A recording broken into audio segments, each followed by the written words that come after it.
Good morning. My name is Carolina. I've been working with Wendy on your beautiful trip to Peru for 2027. I'm going to take a few minutes of your time, hop on here so we can go through the itinerary together. I'm going to share my screen. Here is that PDF that we're going to send your way, and that way you can review it. But this way I can give you some insight. I have been traveling to Peru for the last 20 years.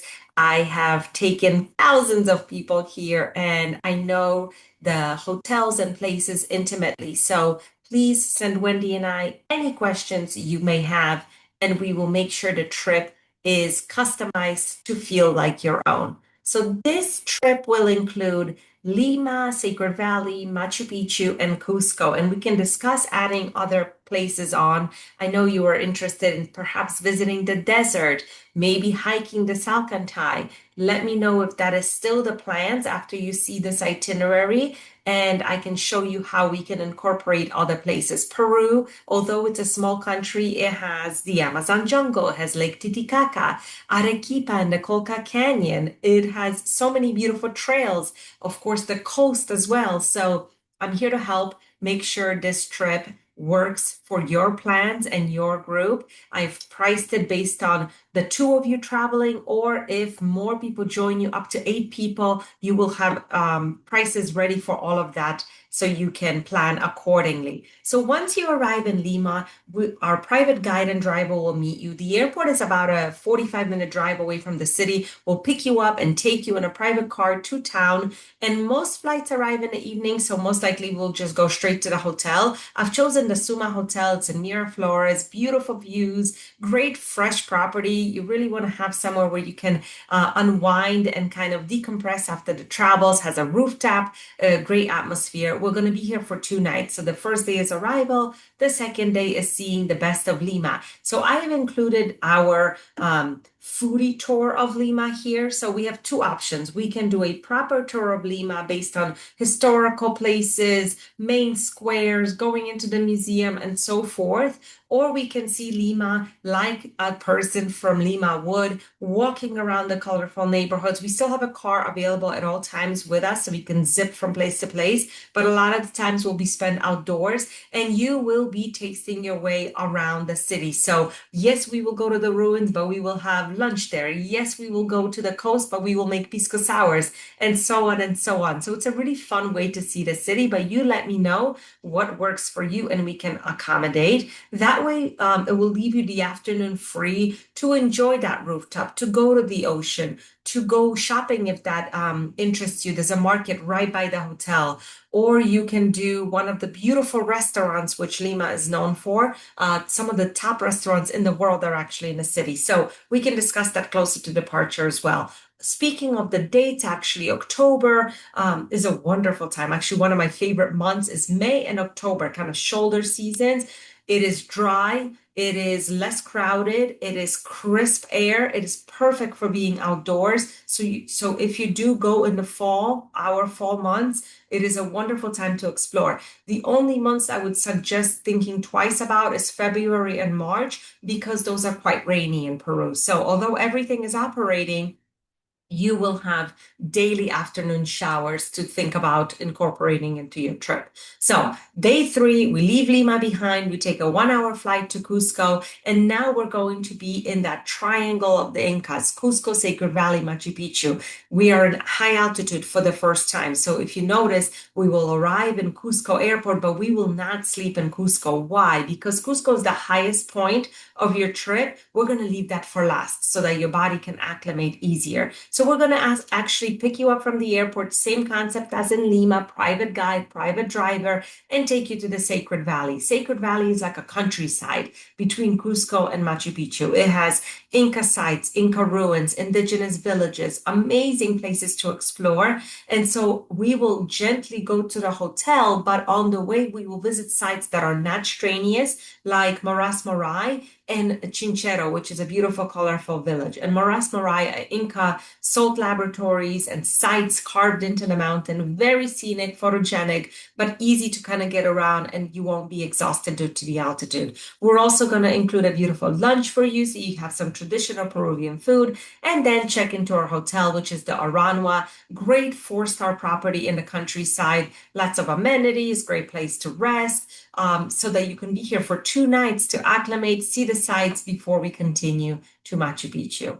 So our second day in the Sacred Valley, we're going to start moving around a little bit more. We're going to see some more sites. And the idea is to balance places like Ollantaytambo, which is on everyone's bucket list because it's a famous ruins and village, but also off the beaten path places like Misminay, a little small indigenous community high up in the Andes that will allow you a glimpse of life in the Andes. So you will come here, you will have a traditional Pachamanca lunch that's cooked underground. You will get to ask questions about what life in the Andes is like. There's guinea pigs running around. There's different families that live here, 60 of them. They don't speak Spanish.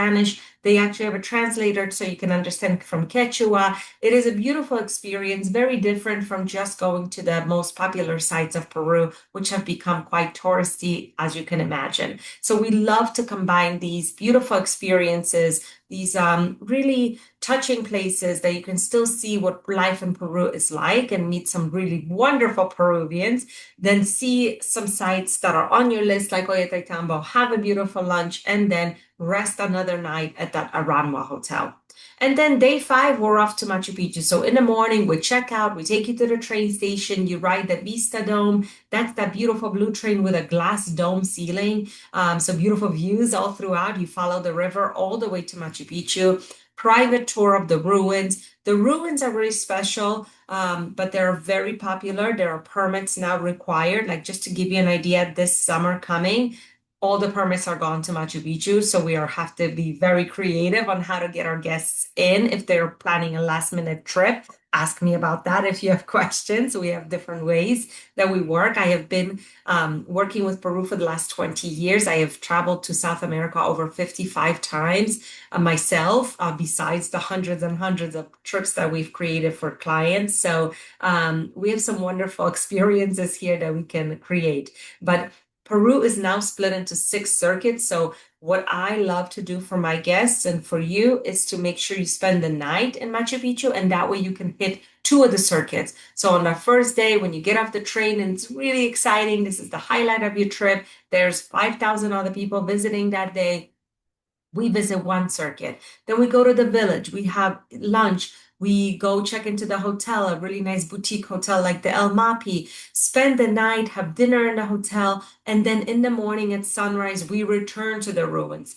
I want to say more than 50% of people don't do this. And if there is rain, if it's cloudy, if it's overcast, if there's too crowded, if you're only visiting 1 time, you really miss the opportunity for some stunning photos the next morning. The lighting at sunrise is completely different.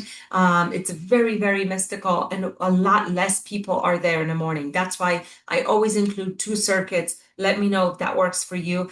That also gives you the opportunity to do some hiking. So if you love to hike, climb, things like that, we can incorporate Huayna Picchu, which is a famous hike, or you can do Uchi Picchu, which is half the size, much easier. Or if you want some stunning views but don't want those vertical inducing stairs of Huayna Picchu, we can do Machu Picchu Mountain. So lots of opportunities here to add some activity before having lunch and then getting on a train and going to Cuzco, our final destination. Casa Andina Premium, beautiful Inca, beautiful Cusco or Peruvian chain that is throughout Peru. There's some in Lima, some in the Secret. They're beautiful chain that we use. I've been working with them for many years. Great option because the location is key at Casa Andina. You walk outside, you're in the center of town. So you're going to be there for 2 nights. The first day is arrival for Machu Picchu, and the second day is dedicated to Cusco. So